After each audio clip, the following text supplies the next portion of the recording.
Alright, तो आज की वीडियो के अंदर जो कि है हम फंक्शंस और प्रोसीजर्स कवर कर रहे हैं और उसके अलावा जो हमारे पास बेसिक स्ट्रिंग ऑपरेशंस और एक दो और फंक्शंस होते हैं या रूटीन्स हैं उनको हम कवर कर रहे हैं। तो हम शुरू करते हैं स्ट्रिंग ऑपरेशन से। तो जो सबसे common string operation usually use होता है वो है लेंथ का ऑपरेशन या फिर फंक्शन। तो इसके अंदर होता क्या बेसिकली, अगर आपको किसी भी स्ट्रिंग की या फॉर एग्ज़ाम्पल मैं आपको यहाँ पर एक नेम देता हूँ जिसकी मैं वैल्यू रख देता हूँ नोट, ठीक है। तो अगर मुझे इसकी अपनी फ़ंक्शन के अंदर कभी लेंथ चाहिए हो तो उसके लिए मैं क्या करूँगा, मैं यहाँ पर जो उसकी लेंथ है उसमें उस वेरिएबल का नाम लिख दूँगा और उसके बाद मुझे उसकी एक्चुअल जो लेंथ होगी वो पता चल जाएगी। सो इसका आंसर जो होगा हमारे पास होगा 4, बिकॉज इसके अंदर 1 2 3 4 लेटर्स हैं। ऑलराइट, सो इसके बाद जो क्या है हमारे पास दो और मिलते जुलते फंक्शंस हैं। सबसे पहला है हमारे पास L case which is short for lower case और अगला है U case which is short for upper case. तो लोअर केस में क्या होता है, it returns string with all the characters in lower case. तो मेरे पास जैसे यहाँ पर नोट लिखा हुआ है, राइट। तो अगर मैं एल केस नोट करूँगा तो यहाँ पर होगा ये कि हमारे पास सिर्फ और सिर्फ रिटर्न होगा नोट जो कि है अब लोअर केस में। अगर मैं अपर केस में करूँगा ये तो मेरे पास होगा U case name and this will be equal to not all in capital letters. और आखिरी वाला जो कि हमारे पास वो भी एक काफ़ी इंटरेस्टिंग फंक्शन है, वो है सब स्ट्रिंग का फंक्शन। तो इसके अंदर बेसिकली होता है कि आप जो भी वेरिएबल देते हैं उसका स्टार्ट से लेकर एंड तक, यानी आपको जहाँ जितना चाहिए होता है वो आपको उतना वो रिटर्न कर देता है स्ट्रिंग। आपको पूरा स्ट्रिंग नहीं रिटर्न करेगा, अगर आप उसको कहेंगे तो कर देगा। अगर आप उसको कहेंगे कि मुझे एक सर्टन उसकी लेंथ चाहिए स्ट्रिंग की, मतलब पहले 2 कैरेक्टर्स चाहिए, तो आपको वो रिटर्न कर देगा। तो वो भी हम यहाँ पे करके देखते हैं। तो लेट्स से कि हमें चाहिए सब स्ट्रिंग और उसके अंदर मुझे सिर्फ पहले 2 कैरेक्टर्स चाहिए। तो मैं क्या करूँगा, सबसे पहले अपने वेरिएबल का नाम लिखूँगा, उसके बाद उसको मैं स्टार्ट करूँगा जहाँ से भी मैंने उसको स्टार्ट करना है बेसिकली। तो हमारा अपने याद रखने के इंडेक्स जो होता है हमेशा इस केस में उन्होंने लिखा हुआ है कि स्टार्ट पोजीशन इज़ यूजुअली 1, तो हम 1 ले लेते हैं, लेकिन कभी कभी 0 भी यूज़ होती है। सो हम यहाँ पर 1 लिख देते हैं। तो 1 से लेकर जो कि है आगे लेंथ में लिखूँगा कि बेसिकली मुझे 2 कैरेक्टर्स चाहिए। सो 1 और 2 जो कि है 2 कैरेक्टर्स मेरे पास रिटर्न हो जाएंगे यहाँ पे।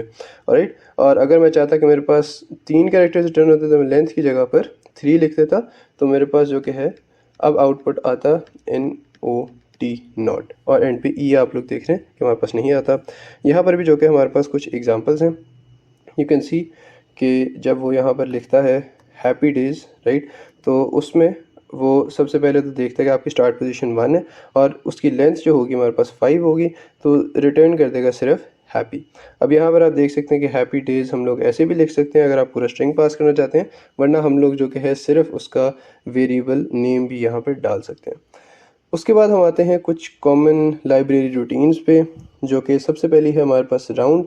आप लोगों को राउंड का पहले से पता होगा। राउंड बेसिकली जो कि है एक ऐसा फंक्शन है जो कि एक सर्टेन नंबर ऑफ़ प्लेसेस तक एक डेसिमल को राउंड ऑफ कर देता है। तो मैं यहाँ पर एक छोटी सी एग्जांपल देता हूँ आपको।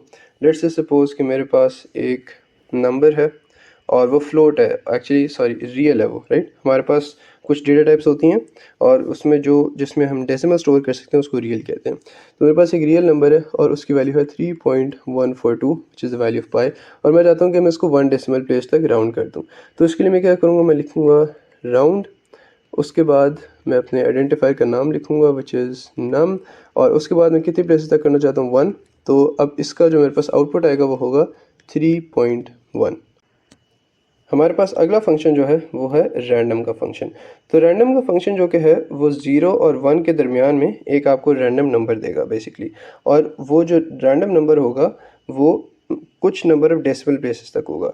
तो अगर हमारे पास कोई ऐसा क्वेश्चन आता है एग्ज़ाम के अंदर जो कि कहता है कि आपने 0 से लेकर 100 तक आपने रैंडम नंबर देना है, तो उसके लिए हम रैंडम वाला फंक्शन यूज़ करेंगे, लेकिन उसमें थोड़ी सी मॉडिफिकेशंस कर लेंगे। तो सबसे पहले तो आपने देखना है कि हमारी जो लोअर रेंज होगी वो 0 ही होगी, लेकिन अपर रेंज जो है वो 100 होनी चाहिए। तो इसमें हम क्या करेंगे, जो हमारे पास रैंडम का फंक्शन होगा उसको हम कर देंगे मल्टीप्लाइड बाय 100। तो इससे होगा कि 0 जो है वो 0 रहेगा, लेकिन जो अपर लिमिट है 1 वो हो जाएगी 100। तो हमारे पास 0 से 100 तो आ गया, लेकिन इसमें एक और भी चीज़ है कि हमारे पास जो नंबर ऑफ़ डेसिमल प्लेसेस हैं वो इसमें बहुत ज़्यादा भी हो सकते हैं, तो उसको भी हमने राउंड करना होगा। तो उसके लिए हम क्या करेंगे, हम फंक्शन यूज़ कर लेंगे जी राउंड का, और उसमें जो हमारे पास अपर लिमिट होगी हमारे पास वो हम रख लेंगे 0 की। तो इससे होगा कि हमारे पास जो भी नंबर यहाँ पे आएगा वो राउंड ऑफ होके एक इंटीजर बन जाएगा, जैसे यहाँ पर भी उन्होंने एक छोटी सी एग्जांपल दी हुई है। तो ये था एक रैंडम फंक्शन, और अब हम चलते हैं आगे अपनी एक्चुअल प्रोसीजर्स और फंक्शंस पे। तो सबसे पहले हमारे पास हैं प्रोसीजर्स। तो प्रोसीजर्स और फंक्शंस बेसिकली हम यूज़ सिर्फ इसलिए करते हैं कि हमारे पास हमने फॉर एग्जांपल एक बहुत लंबा पीस ऑफ कोड लिखना है, लेकिन हमने उसको बार बार इस्तेमाल करना है। सो रादर देन कि आप वही पूरा लंबा पीस ऑफ कोड बार बार लिखें, आप उसको एक फंक्शन बना दें, और वो जो आपके पास नाम होगा उस फंक्शन का, जैसे फॉर एग्जांपल यहाँ पर हमारे पास अगर हम एक फंक्शन प्रोड्यूस करते हैं और उसको हमें एक नाम देते हैं, तो वही नाम जो कि मैं बार बार यूज़ कर सकता हूँ, और उसके अंडर जितनी भी लाइंस होंगी कोड की वो एग्जीक्यूट होना स्टार्ट हो जाएंगी। तो इससे हमारे पास बहुत ज़्यादा प्रोग्राम एफिशिएंट बन जाता है, और हमारे लिए भी थोड़ी आसानी हो जाती है कि हमें बार बार बहुत लेंथी लाइंस ऑफ कोड नहीं लिखनी पड़ती। तो इसकी जो कि है हमारे पास एक बेसिक सिंटैक्स जो है उन्होंने दिया हुआ है। ये हमारे पास प्रोसीजर है, वो हमारे पास उसका नाम है, उसके बाद उसमें एक पैरामीटर है, डेटा टाइप है, फिर पैरामीटर है, डेटा टाइप है, मल्टीपल डिफरेंट पैरामीटर्स हो सकते हैं। तो पैरामीटर क्या होती है भी मैं आपको थोड़ी बार एक्सप्लेन करता हूँ। उसके बाद प्रोसीजर के अंदर जो आपने स्टेटमेंट्स एग्जीक्यूट करनी है वो लिखते हैं, और उसके बाद आप सीधा सीधा एंड प्रोसीजर कर देते हैं। अब यहाँ पर जो कि उन्होंने थोड़ा सा लिखा हुआ है कि प्रोसीजर होता क्या है, तो the identifier is the identifier used to call the procedure, and whereas the parameters are actually identifiers for the parameters of the procedures, and these will actually be used as variables in the statements of the procedures। और अगर आपने procedure को call करना हो तो उसका ये तरीका होता है। अब हम थोड़ी सी उसकी एक्चुअल प्रैक्टिकल एग्जांपल के अंदर जाते हैं और देखते हैं कि ये काम कैसे करते हैं। So first we have to write a program that outputs the age of a person when it is provided as a parameter। alright, काफ़ी स्ट्रेट फॉरवर्ड है, तो हम ये देखते हैं कैसे करना है। सो एक मैं प्रोसीजर क्रिएट करूँगा और उसको मैं नाम दे दूँगा अपनी मर्ज़ी का। तो मैं उसको सिंपली नाम दे दूँगा आउटपुट नेम का, राइट। और इसके अंदर मैं एक पैरामीटर भी दे देता हूँ नेम का, जिससे हमारे पास पहले से ही एक फॉर एग्जांपल अगर मैंने अपना नाम आउटपुट करवाना है तो मैं पहले से एक वेरिएबल में स्टोर करके रख लूँगा, और वो मैं पैरामीटर के अंदर जब मैंने फंक्शन कॉल करना होगा तब मैं डाल दूँगा। तो नेम जो कि है वो स्ट्रिंग होगा हमारे पास। और अब जो कि है हम एक्चुअल लिखना शुरू करते हैं। तो इसमें मैं सिर्फ एक सिंपल लाइन लिखूँगा जो कि होगी आउटपुट माय नेम इज़, और कॉमा डाल के मैं नेम लिख दूँगा। तो इससे हमारे पास वो एक ही लाइन आउटपुट होगी, और एंड पे मैं लिख दूँगा एंड प्रोसीजर, और ये हमारा एक छोटा सा प्रोसीजर बन गया। तो अब जब मैंने इस प्रोसीजर को कॉल करना होगा तो आप लोग सपोज़ कर सकते हैं कि मैंने एक नेम पहले से दे दिया हुआ है। इस केस में मैं सिर्फ यहाँ पे नोट लिख देता हूँ, और अब जो कि है मैं यहाँ पर कर दूँगा output, actually my bad, I am just going to write call in block letters, and then I'm going to say the name of the function or the procedure, in our case output name, and then I'm just going to give it the variable as a parameter। and now इसका जो output होगा वो हमारे पास होगा that my name is note। alright, so this is going to be the output over here। तो अब यहाँ पर आपने देखा है कि ये वाला जो हमारे पास पैरामीटर है इसको मैंने यूज़ किया है फंक्शन के अंदर। अब यहाँ पर मल्टीपल पैरामीटर्स भी यूज़ कर सकता था, नेम यूज़ कर सकता था, उसके साथ में नम यूज़ कर सकता था जो कि टाइप इंटीजर हो सकता था। उसके अलावा भी मैं काफ़ी डिफरेंट टाइप ऑफ चीज़ें कर सकता था। और इसके अलावा हमारे पास एक बेसिक उसका सिंटैक्स होता है, वो आपने याद रखना है कि प्रोसीजर होता है, उसके एंड पे एंड प्रोसीजर होता है, जो बेसिक स्टफ है बाकी चीज़ों में भी यूज़ होता है। और एंड पे आपने याद रखना है कि जो प्रोसीजर्स होते हैं उनके साथ आपने हमेशा कॉल वाला कीवर्ड यूज़ करना है जब आपने उसको एक्चुअल में यूज़ करना है, जो कि फंक्शन के साथ वो केस नहीं होता। अब हम थोड़ा सा एक मुश्किल सा करते हैं प्रोसीजर, और उसमें हम देखते हैं कि हम वो कैसे लिख सकते हैं। So we have to write a procedure that takes 3 numbers and outputs the largest. Alright, तो इसमें हम क्या करेंगे जी, सबसे पहले हम एक प्रोसीजर को डिफ़ाइन करेंगे। So I am just going to write procedure and then I am going to write the name of the procedure, जो कि मैं सिर्फ लिख दूंगा लार्जेस्ट। और इसके बाद सबसे पहले मैं एक पैरामीटर लूँगा। अब जो पैरामीटर्स हैं वो भी आप अपनी मर्ज़ी से नेम कर सकते हैं, ज़रूरी नहीं है कि वो स्पेसिफिकली आप वही यूज़ करें जो आगे जाके आपने वेरिएबल के तौर पे यूज़ करना है। आप यहाँ पर कोई भी नाम यूज़ कर सकते हैं जो कि आपने फंक्शन के अंदर या प्रोसीजर के अंदर इस्तेमाल करना है। इसके बाद उसकी कोई ऐसी सिग्निफिकेंस नहीं होगी। सो नंबर 1, और यहाँ पर मैं उसको दे दूँगा टाइप इंटीजर। उसके बाद मैं एक और लिखूँगा num2 ऑफ टाइप इंटीजर, और क्योंकि हमें 3 चाहिए तो इसमें मुझे एक और भी चाहिए होगा, जो कि मैं यहाँ पर लिख देता हूँ num3 ऑफ टाइप इंटीजर। तो अब यहाँ पर जो कि है मैंने अपने जो पैरामीटर्स यूज़ करने हैं उनको डिक्लेयर कर दिया है। अब हम एक्चुअल कोड लिखना स्टार्ट करते हैं। तो इसमें हम क्या करेंगे, हम सबसे पहले चेक करेंगे कि if num1 is greater then num2 तो आपने क्या परफॉर्म करना कंपैरिजन। अब हम सपोज़ कर सकते हैं कि हमारे पास 3 डिफरेंट नंबर्स हैं, ठीक है, 2, 3, 4, जो कि num1, 2, 3 हैं। और एक्चुअली मैं वही ले लेता हूँ ताकि हमें थोड़ी एग्जांपल में आसानी हो जाए। सो 1, 2, 3 हमारे पास पहले से नंबर्स हैं num1, 2 में, ठीक है। और इसके अंदर मैं क्या कंपैरिजन परफॉर्म करूँगा कि अगर हमारे पास नंबर 1 नंबर 2 से बड़ा हुआ तो इसका मतलब है कि अब मैंने सिर्फ एक और कंपैरिजन परफॉर्म करना है जो कि है नंबर 1 और नंबर 3 के दरमियान में।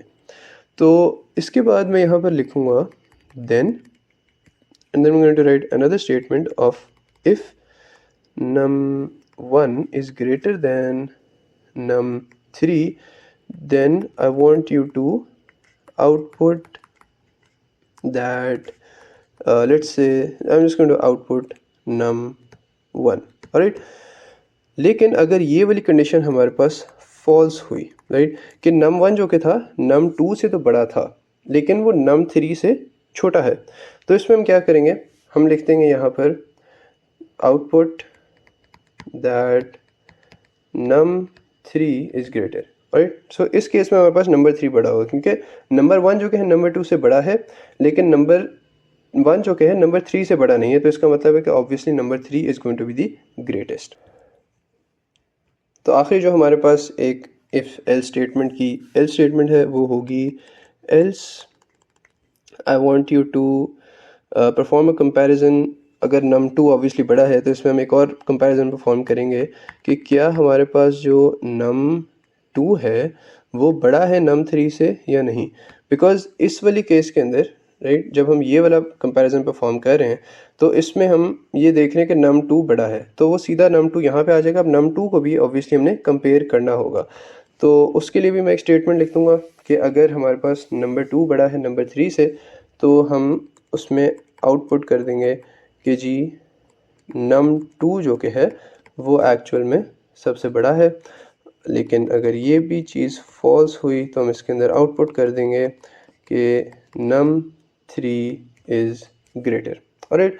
और यहाँ पर जो कि है मैं ऑब्वियसली एंड इफ्स भी डाल दूँगा सारे, एंड इफ़ यहाँ पर और यहाँ पर भी एक एंड इफ डालना था which I kind of forgot, please forgive me, you know I am just a human just like you guys.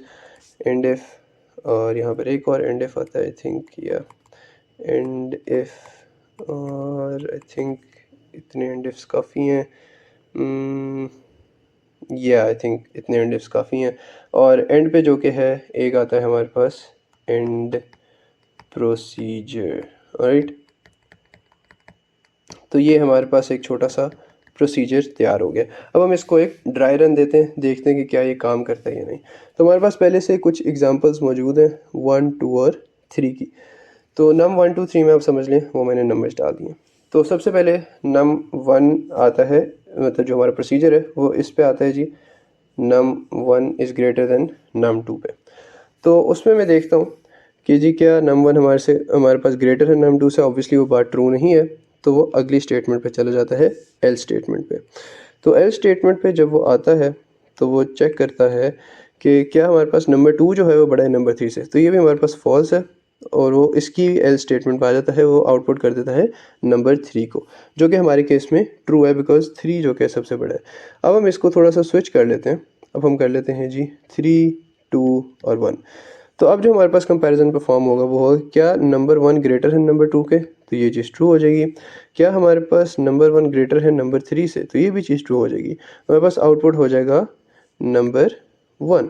Right, तो ये हमारे पास एक बेसिक प्रोसीजर है और इसको जो है मैं आपको कॉल करके भी दिखा देता हूँ।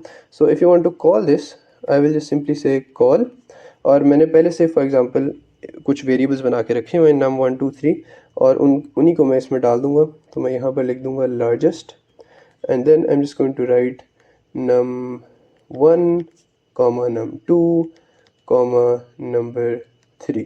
राइट, और इसमें आपने याद रखना है कि जितने आपने नंबर ऑफ पैरामीटर्स यहाँ पे दिए हुए हैं ना, उससे आप ना तो ज़्यादा कर सकते हैं ना उससे कम कर सकते हैं, वरना आपका प्रोग्राम जो है वो क्रैश कर जाता है। अब हम चलते हैं फंक्शंस पे। जो फंक्शंस होते हैं they are very similar to parameters, उसमें सिर्फ और सिर्फ एक की डिफरेंस होता है और वो उन्होंने यहाँ पे लिखा हुआ है the keyword return is used.